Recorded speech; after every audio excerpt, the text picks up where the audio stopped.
আসসালামু আলাইকুম। জিএমসি 2008 মডেলের একটা গাড়ি। আসলে 3 থেকে 8-9 পর্যন্ত সেম। তো এই গাড়িটার একটা প্রবলেম যেটা হচ্ছে এই মিটারের যে ডিসপ্লেগুলো আছে এখানে এখানে এই ডিসপ্লেগুলোতে পাওয়ার আসে না।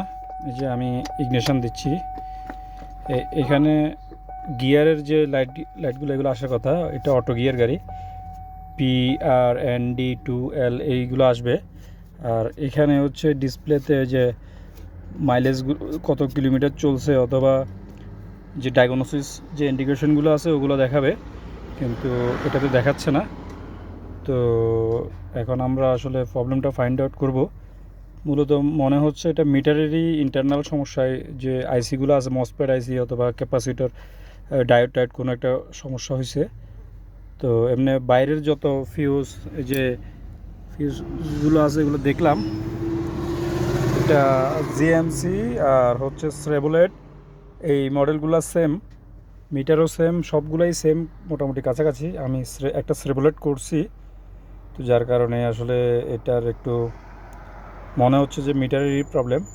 সব লাইট আসতেছে কিন্তু এই যে ডিসপ্লেটা আসতেছে না। তো এটা খুলে দেখি কি অবস্থা ভিতরে। মোটরটা খুললাম, খুলে সামনে এনে যে ইগনিশন অন করার পরেও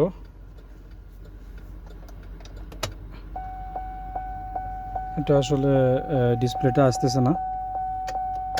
এই যে ইগনিশন অন করলাম, এই যে মোবিলের লাইট, চেক বাতি সবগুলোই আসতেছে, কিন্তু ডিসপ্লেটা আসতেছে না। আমরা আসলে মিটারটা খুলেই দেখি ভিতরে কি কি অবস্থা।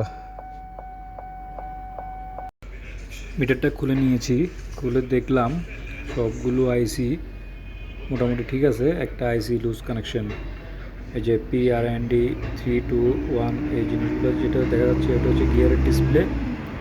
আর এই যে আমি এখন সোল্ডারিং করতেছি, এটা হচ্ছে এই দুইটা মসপেট আইসি, এগুলো একটু মনে হচ্ছে লুজ কানেকশন আছে, এগুলো আমি সোল্ডার করে দিলাম।